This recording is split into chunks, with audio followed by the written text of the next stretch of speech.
This week, Federico Kirschbaum joins us from InfoByte, talk about tools to help penetration testers and organizations get a handle on vulnerability assessment and penetration testing results. In our segment for today, it's not a technical segment, it's kind of a non-technical segment that will talk about how to make time to be a good information security professional. In our stories of the week, we got all kinds of good stuff. Verizon buys Yahoo. NIST recommends SMS two-factor authentication deprecation. Ransomware. Zero-day holes in LastPass. Hackers can sniff your keyboard, your keystrokes from nearby. And vulnerabilities in light bulbs. All that and more, so stay tuned.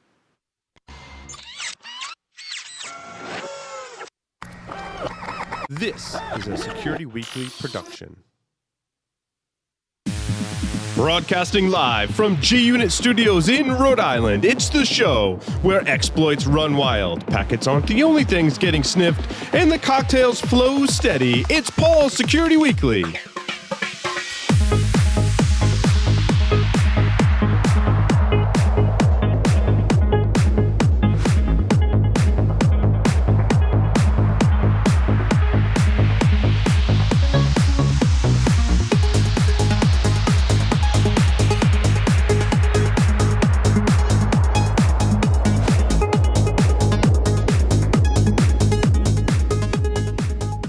Security Weekly is brought to you by the SANS Institute, the most trusted source for computer security training, certification, and research.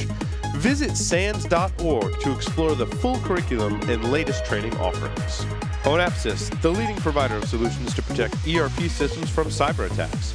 Customers can secure their SAP and Oracle business-critical platforms from espionage, sabotage, and financial fraud risks. Visit them on the web at onapsis.com. Pony Express.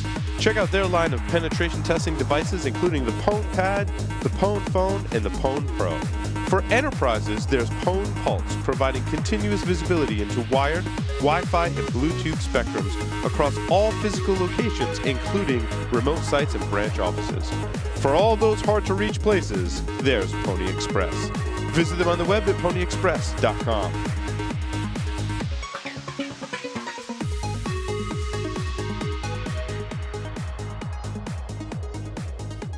Yes, I'm just sitting here looking creepy. Just like Paul. Here's your host. Welcome, everyone, to Security Weekly. This is episode 475. It is, in fact, July 28th, 2016. Very excited about the show. This evening, as always, in studio, I have some illustrious hosts to help me with the show tonight, which we've got some great segments planned. I wouldn't call it helping. I wouldn't exactly say I missed work, Bob. Yeah. Mr. Jeff Mann is here in studio. Welcome, Jeff. Thanks, Paul. Good to be here. And in studio, Mr. Larry Pesce is here as well. It's been a while. Which is interesting because we're here now, and then next week the three of us are going to be in Vegas. We already made dinner plans for next week to be all the way on the other side of the states in Vegas. Where there'll be much rejoicing, commiserating, I guess. Commiserating. It's good to plan ahead. Yeah. Time management. Troublemaking. We might talk about that later on tonight. That's right. Yeah. That's right. Mr. Santarcangelo had some announcements, but I'll wait till he comes on. We're going to bring him on, hopefully via Skype. He's on now. He's on now. I can't see him. I don't see him on the. We moved cables around, so. You put some books up too, man. I like your selections. We have Into the Breach by Michael Santarcangelo. What? No. Dude, you're in some good company on our book. I really like the camera angle tonight. It exposes some of our set. You're right up there with Nmap network scanning and the C programming language by Kernighan and Ritchie. So you're in some good company up there, to say the least. You know what? I'm surprised. I'm flattered, the best book of all isn't up there. We need to get a copy. Do you have a copy of it? Linksys WRT54G Ultimate Hacking? Of course I do. Yeah. In offensive countermeasures, the art of active defense. Not so we need that one too. I was just going to say, hello, world. Hello, world. Yes. There's Michael. I see him now. Welcome, Michael, to the show. It's always weird when I see me. I want to. I'm excited to talk about Verizon buying Yahoo with you, Michael. I know it's not a strict security thing, but I'm sure you saw that. And I also want to announce Startup Security Weekly. You can actually go to startup.securityweekly.com right now and watch a new show that Michael and I have created, produced 5 episodes. I think it's 5, right? Got 5 in the can, baby. 5. Well, we're working on publishing them now, getting them into the feeds. I know there's been a couple of tweets asking for them. You can go now and start watching the videos and listening to the audio, and we're working on getting those into The / subscribe. And we're getting the forward. Yeah, I'm going to update the / subscribe probably on the plane out to Vegas. We're going to get all that updated. But rejoice, we've launched yet another podcast on this network, which is really exciting. It's a lot going on. No, I'm excited. I think what people will see too is we're finding a rhythm with it, and as they work through it, everyone has been fun. But I really like the stride we're hitting, and what I'm excited about now is give us the feedback. Yeah. Either send us the stories that you think, ask us the questions, make the comments, right? Because what we're really focusing on, as we've been figuring it out, is it's the business of security and the security of business, but from a startup lens. And you know what? We'll adapt to what people want. Well, and it's interesting because Michael and I kind of have startups in security. And I have my software startup. Michael, you're launching something right now, in fact. Yeah. I'm working a lot of hours on it right now. Yeah. And thanks, because I wanted to tell people about this. So one of the big things, and we did talk about this on Startup Security, so they'll see this in a couple weeks, but I separated out the Straight Talk framework is actually now free and freely available at securitycatalyst.com. If you go to the resources section, it's there. And I'm going to keep adding to it and building it out. And what I've realized recently, and what I'm actually working on tonight, and I'm not sure if I'll be working on it after the show, but I'll finish up tomorrow. I'm putting together some guidance, a video, some slides, a workbook on how to actually start to use the questions. I mean, I know we use them a lot, and it's always fun when we banter them back and forth. But what I want to start showing is how to actually use these 5 questions in order. And all of that's going to be completely available on the website. And then some of you have pushed me to put something together better. So next week, I'm actually going to put together and launch like a little 5-week executive course, and I'll have those details on the website as well. So it's Mike, we may use some of those. You've ingrained those questions into kind of my work lifestyle, and I use them all the time. And Federico is here with us, and we're going to use some of these questions on Federico, which I know he's ready for. And Federico Kirschbaum's here with us. He's the CTO of InfoByte Security Research, company based in Buenos Aires, Argentina. He has more than 10 years of experience researching and pen testing networks and has a deep knowledge in the computer security and telecommunications field. He's also one of the founders of Echo Party, security conference in Buenos Aires that happens every year. Federico, welcome to the show. Hey, what up, guys? Yeah, it's kind of freaky to see yourself. Yeah, I know. We're going to, hopefully the next iteration of the Security Weekly network in production will fix that. I have some ideas that actually I was going to whiteboard out for the team before I left today. It just revolves removing a whole bunch of cables, doesn't it? Yeah. That's already in the works, though, right? Yeah, every week I like to just go unplug a cable and see what happens. See how long. We got kind of this thing, like when I do that, the first person to fix the problem gets a bottle of booze. Right? That's the ongoing bet. The problem is you give away a lot of booze. That's right. But if I find the problem, they have to give me a bottle of booze. Oh. So, and I built this city. On rocket. So I kind of, I have an unfair advantage. But Federico, how did you get your start in information security? Well, tricky question. Internet was expensive, maybe. As in Argentina, I got into security mainly because I wanted internet and I wanted to find a way cheaply without my parents to kick me off the house for the phone bills. So BBS was my thing, and there were a couple of good BBSs down here, down south, but most of the information was abroad. So that's a little bit how I end up in this computing stuff. It's been a long trouble. So you did primarily penetration testing? Yeah, I have been doing consulting for a long time, and now we're a little bit into product, but I'm still doing code reviews every day, pen test, not getting bored, a little bit of research as well. And so you created the Echo Party conference. How did the creation of that conference start? So, well, actually, in 2006, I think I begin to travel to some conferences, and I get to know Argentinians abroad that were living in Argentina, and it was weird to not meet them in Buenos Aires. The community at that time was big, but there was no place to meet each other. So we decided with a couple of friends to make the conference. And on the first, there are a number of security companies in Argentina. And when we created, we're like 150, and last year we were 2,500 people from Latin America. So it was an excuse to bring friends to Argentina and meet each other, and that become to grow each year. That's it. So how many people is it now? 2,500. Wow. Nice. Wow. So you've grown significantly. Yeah. So like what kind of talks and things happen at Echo Party? Mainly we are a technical conference, so it's exploit development, cryptography, reverse engineering. Most of our topics go in a low level. There is a nice group of people based in Argentina and Latin America that are way into exploit development. So it's not common to see this amount of lectures, which are quite specialized. The bells are ringing again. And we kind of became kind of a niche in the security area, such as recon. We have a lot of people that are looking for that kind of conferences, and they fly down to beautiful Buenos Aires and to have wine and Fernet for the ones who like that, like myself.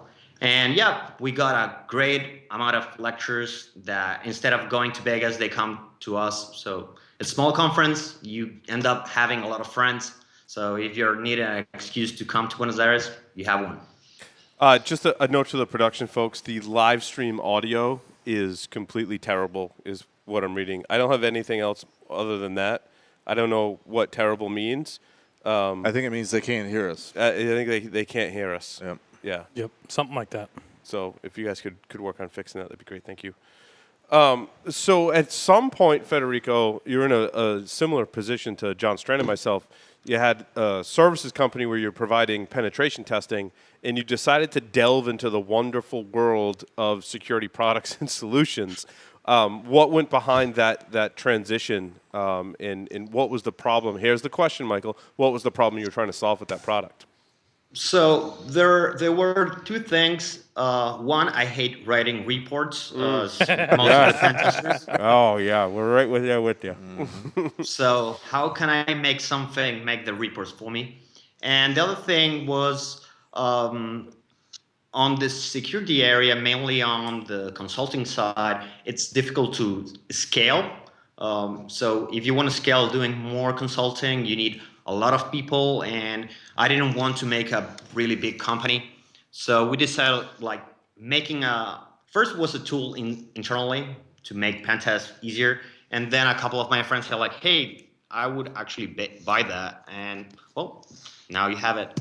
We are running a product right now, but we're still doing consulting. It's interesting that when you create something and you show it off to some of your friends and they're like, hey, I'd buy that. And you're like, yeah, like I should totally sell that. That's a great idea. I love companies that start out like that. I think it shows that you're solving a problem that real people have, which is awesome. But in as much it was solving your problem, not a customer's problem, what's the attraction for customers? Or are your customers pen testers? So right now, our product makes a number of things. First of all, we have a philosophy of not changing how people works. And we also know that security testers, they don't have sometimes communication skills. So every time you're doing a pen test with multiple people, there was a problem of a number of emails, or even if we're quite technological, we end up using like Post-it saying like, hey, don't scan this host, or this is the information in a TXT file. So our approach was basically integrate most of the tools that were out there in a seamless way and create nice dashboards for managers and for people like me who are overviewing a number of pen tests that are happening on the same time. And I don't have sometimes the time to be in every single project. So Faraday, which is the thing we do, makes a nice dashboard with all the information from every tester in just one place. So companies also like it to transfer that information to people that are not in the security area. So it's not just a TXT file. You have a nice dashboard from all the tests you do, and a nice report. Nice. So what is it about the dashboarding and reporting? And I know when we worked at Tenable, we use those terms all the time, right? But what is I'm having flashbacks or something. What is it about dashboarding and reporting? Like, how does that translate into something useful? Like, what's the something useful for the people consuming that data? So what is it about your product that makes it useful for people consuming that information?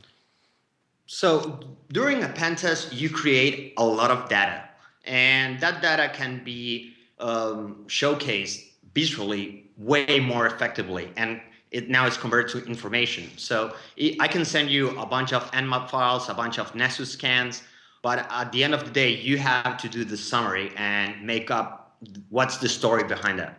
So it happened many times that I was working in a long project with someone else and he was on vacation. So yeah, I'll move you my project file. And he gave me like a folder full of TXT files with their notes. And I had to basically do the pen test again.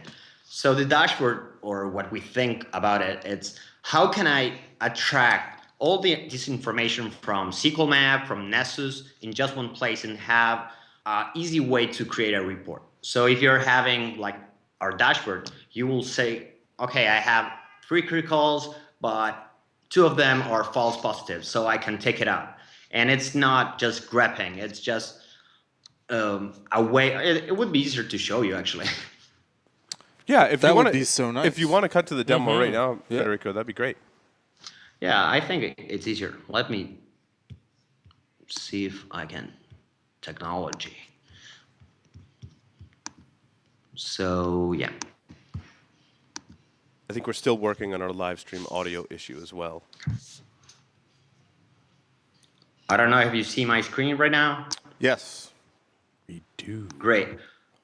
So this is basically Faraday. Faraday, as you can see, it's like your normal term. As I said before, one of our ideas is not how people work. And I'm kind of a terminal kind of guy. And we basically have a way of hooking up every command, and we have a set of plugins. Right now we have more than 50. So running something simple as ping, as you can see, my command got like hooked. And right now I'm in a workspace called pod.com, and the host has been created. If I run an nmap, again, we modify the command and all the information gets parsed and inserted into Faraday, and it gets normalized as well. So every time that I get to import more information, that gets parsed in a database. So if right now I hit over here, I have all the information from my host. And you don't realize, but at the end of the day, you start seeing the information. This is one of our other interfaces. This is the web UI. I'm going to log myself in. If I remember the password. You should use LastPass. LastPass. Yeah. Or not. That way you guys could help them out.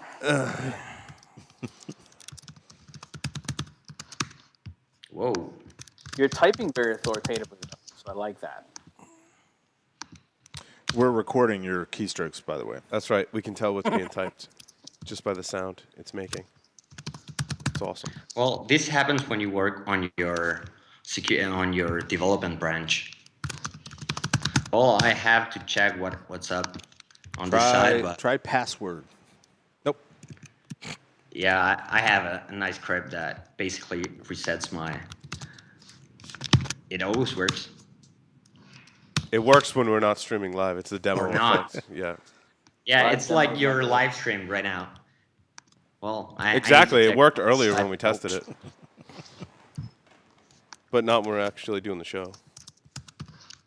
I don't know what. Well, I have to change server, but meanwhile, I will go to this interface, which is easier.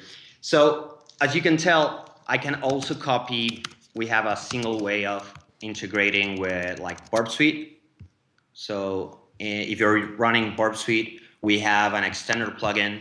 Like I do most of my work using Burp, and some of the things that we realize is how can I share this in real time? So it's easy as copy and send it to Faraday, and all the information that I sent, it's going to contain the raw information of the request, the response, and again, if I run something like this, I can also share it to Faraday. So if someone wants to continue my work, let's say I have something interesting from that side, you will realize that there is a lot of information that during the reporting process get lost. So I'm going to check if I can reset my password on this side. That happens on the demo gods. We are sacrificing medium-sized animals as you speak. We're sacrificing interns. Otherwise known as medium-sized animals. So I need to do some hacking to change my password right now, but later on the show, I will show you what's going on with all the information that I imported into Faraday. But the single idea, it's basically cut down the hours you need to make a report and make information more visible. So Federico, how do I, if I'm doing a penetration test and let's say I write a script that can, I don't know, do something in my pen test, extract information, maybe I brute force something. How do I get those results into like some of the more manual testing? And, you know, I wrote this Python script to do this one thing. How easy is it to get that information into Faraday? So it's quite easy. Right now we have a number of APIs that allows you to integrate whatever script it's out there. If you want to write a script for, I don't know, Shodan and bring a number of devices into your workspace, we have an REST API. We also have an XML RPC and a basic regex as well. Nice. So it's just if you're running Python, it's just importing our API or connecting to our XML RPC and send which host you need, what kind of a issue it is it, and it's maybe 3-4 lines in your already built script, and it gets integrated into Faraday. So does Faraday key off the host, or is there a way to key off a specific vulnerability and the severity of that vulnerability? So like how does it normalize the data? So right now we have a tactic of saying if it's the same bone, we are not going to repeat it. So if you import several times or several people import the same information, it's not getting duplicated. And we also have a knowledge base. So if you have your own wording or how you report, or if you're working in something quite specific, you basically can rename every issue in just 2 clicks. So the most problems that we have right now, it's normalizing how different companies name the same bones. So our approach over there, it's basically trying to understand what's the bone. So if it's a cross-site scripting, we try to see is the same host, is the same path, it's the same payload, what changed between these 2 requests, and try to integrate it in just one issue. Just trying to cut down the manual work you have to realize from 2 different tools that found the same issues. Mm-hmm. And now, what kind of is there like a ticketing system, or do you recommend that customers integrate that with their own ticketing systems? I know that's an issue for every security vendor on the planet, is how you get into the workflow of IT organizations. So Faraday right now has its own issue tracker, but it's integrated with Jira. So we also have a community version that everyone can start doing vulnerability management out from GitHub. But our approach is to integrate with the systems that are already out there. So people that work in security teams, they have their own issues, but they cannot work independently from the rest of the organization. So having Faraday as an issue tracker for specific security issues and then transfer them and track them from Jira, we are about to integrate Bugzilla as well. Makes a seamless way of working because you only see what you need, and then people who are responsible of fixing it will also have all the necessary information from your security team. So that's one of the things. We actually started as a pen test tool, and then we realized that people, they don't know how to handle the amount of information that it's generated during pen test. So doing vulnerability management was kind of a natural step. Yeah. No, that's great. And Jira is a great platform, and it's used by a lot of organizations. It's one that I recommend to organizations as well. So integration with that is great. And I think that's one of the problems that we have, and everyone that does pen testing can attest to this, is you find all the issues, but who's fixing them? And are they getting fixed? And I think that's one of the challenges that we have as an industry, is to be able to do that. So Federico, we're back from our short little break where we both needed to fix things, which is hilarious. So the live stream can hear us better now, and you're going to show us a demo of Faraday, which you stated before. I want to make clear, there is a community version, and is there 2 other versions of the product, or 2 or 3? I can't remember. Is there 2 other versions? So we have 3 versions actually. One, it's the community, and then we have 2 commercial branch. One, it's professional for pen testers for small companies, and then we have a corporate, which is basically for big companies that have an internal security team. But most of the things, if you want to try it out, you can shoot us for a trial. But if not, you can drop down from GitHub, or if you're running Kali, it's already installed and you can use it directly from there. That's awesome. So yeah, if you want to, go ahead. I'm going to share my screen right now. This was the dashboard that, I don't know, it's already streaming. Let me know if you see my screen. Okay, we got it. So this is the dashboard, and this is where all the information gets parsed from the other interface that I showed you before.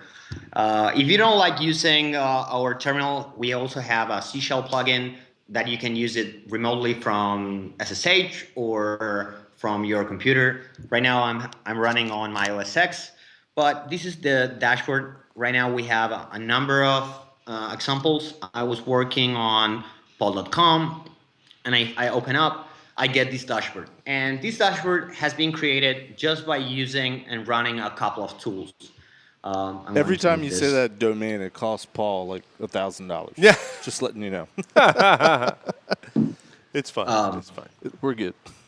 So right now I have all this information that was created just by running ping, for example. So if I go to host, you will see that I run this, and it created a number of services.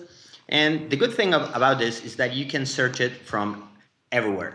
Right now I have one informational, which is basically one thing that I created from Burp. But let's say I want to change this, and this is a SQL injection. So I can edit and search for SQL, and I will do something like this and create a critical, and that's it. You already have a SQL injection with your own wording over here. So it becomes quite easy for penetration testers to create their own reports without having to struggle with styling and the way of how to have consistency in every single report.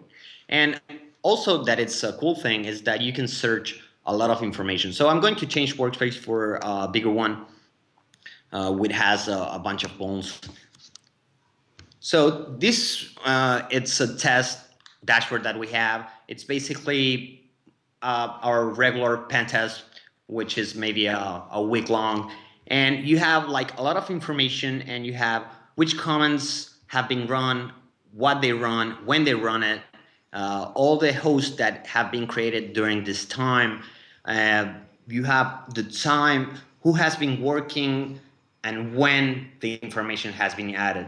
So it's also a nice way of managing teams, because you end up having maybe 2 days before the report, when you have to end and deliver the report, you don't know the state of the pen test. But since all this information is created during the pen test, you always have the information of how's the state of the pen test. So if I go to right now to what we call the status report, I have not only the information that I'm going to report on the client, but also the raw information of the output of other tools. So if I want to search for a SQL injection on this host, I will have not only the ones that have been rated as critical, but every single plugin that stated that might be a SQL injection on it.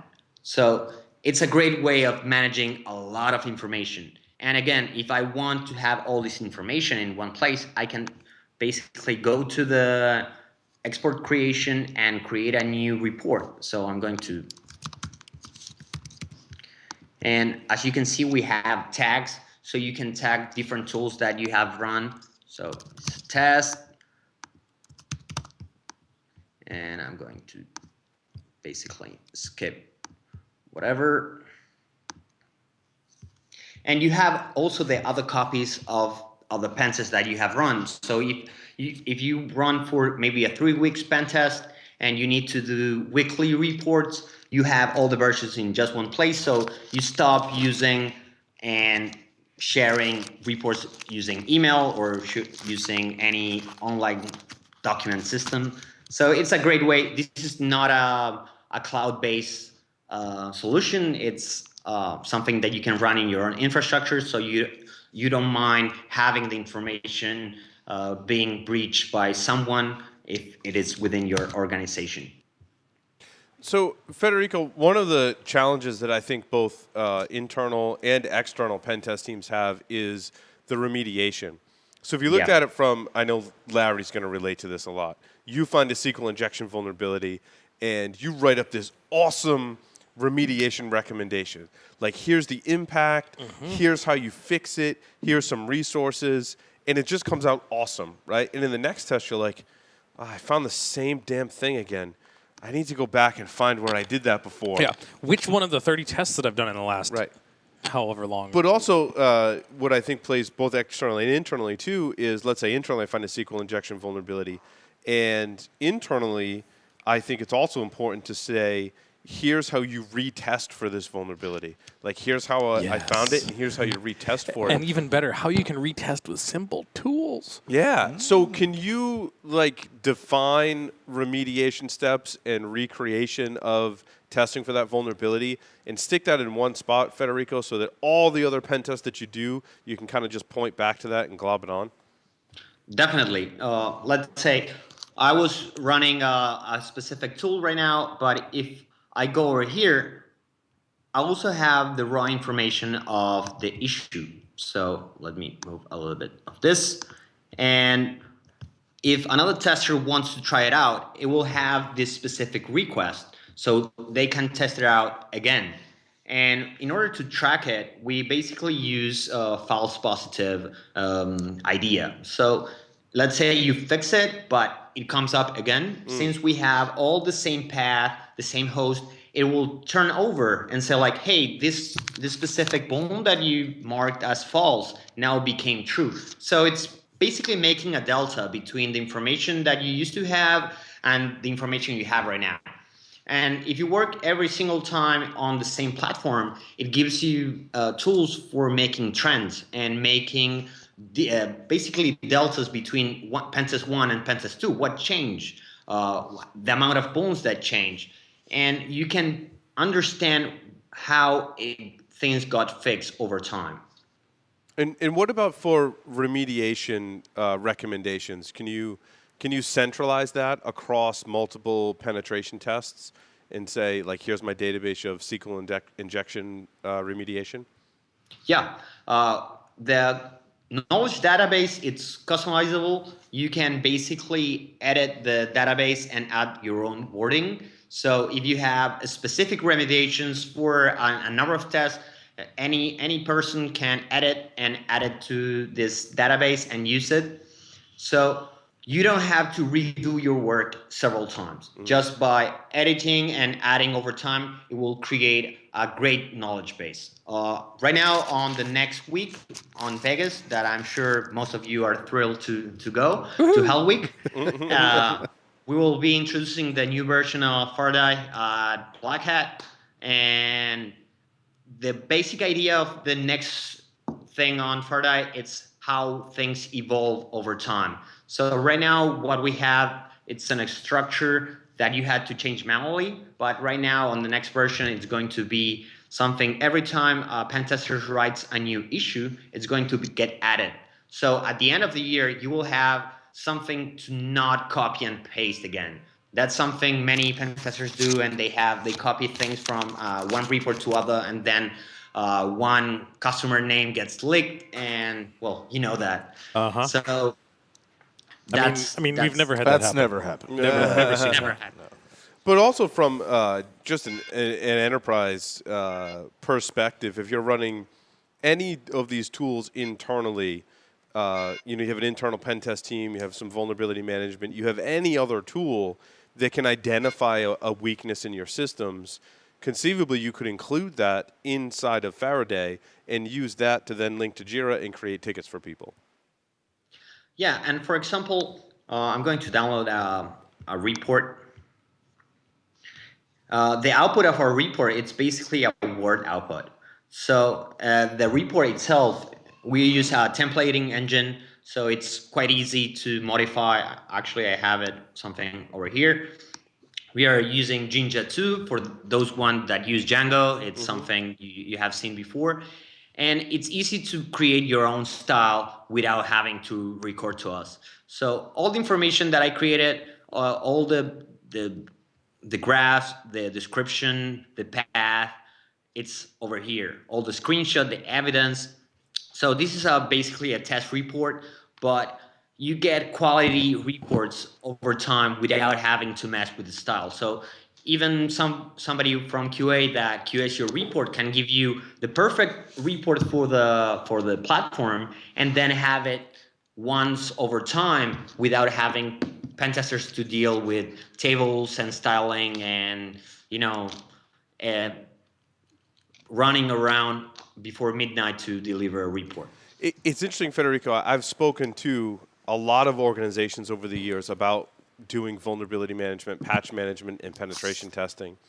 I think there was one that had created a tool that took the results from vulnerability assessments, assigned them to the right people, and did that on a regular basis and told them what they needed to fix all the time, and included their own severity ratings and different things and different remediations that they may have had in place that changed the severity of the vulnerability. One out of like hundreds and hundreds of organizations that I've spoken to. And Larry, you're kind of nodding like it's the same thing you see, right? Yes. With a tool like this, conceivably, Federico, you could have a vulnerability scanner like Nessus running. You could have a web application scanner like Burp running. You could do some manual testing, consolidate all those results, and deliver those to the right teams who can fix the problems, right?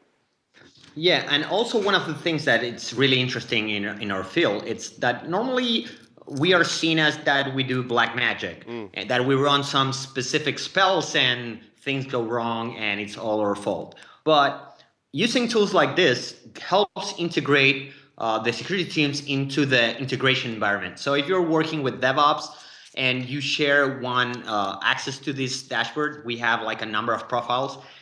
They can also see how you work in real time, because we're basically a QA part of the company, and we also work. If you're working in your internal security team, you need tools to people that are not in your industry to understand what's risk. So this helps saying like, hey, I saw that you found a SQL injection on my branch, and that's awesome. And now I know how to test it. So it becomes less magic and a little bit more technical, because I think communication skills sometimes are not our best in our field, and it's kind of a versus. We were just talking about that before the show, Jeff and I. We were. But what I like too is also including a screenshot, and what I like is the teams that are responsible for fixing the problems can get a report that's automated, that has a screenshot, that has, here's how you retest this vulnerability kind of thing right into it. And I think that's one of the things that we're severely lacking today in security, is that integration with IT operations, making it easy for them to consume our results and take action on them. And Michael and I have talked about this. Getting other people to take action is a very difficult thing. And here's a tool that I believe really helps us do that within our own organizations. Well, yeah, and let me add on to that too, because I really liked the way that you guys put that dashboard together. And maybe you guys feel differently, but what I hear a lot in security is, oh, I can't trust the other teams with that information. And so as you just said, Paul, and as you've been showing us, if we can give them information that is in context and actionable, we've solved a lot of problems. I'm encouraged. This is great. Larry, Jeff, more questions for Federico. You want it now, Larry. I know. I actually, where can we find it? Go ahead. Well, you can head out to GitHub, or you can access our webpage, which is faradaysec.com, and you can download the community version, or you can send us, and we'll send you a full trial so you can break it, send us our feedback. We work closely with the community. The main difference between the branches, it's making a report for people that actually works doing penetration tests, and the community, you can actually run it and have a vulnerability management program right out of the box. So there were no solutions at that time, and we became one of those. And we have it's open source, even our commercial version, so you can hack it out. We have seen many people doing cool stuff with our platform. And if you're running a bunch of tools like most of us, you have one place to store all that information. But I just want to say, I want to make people have fun with pen tests again.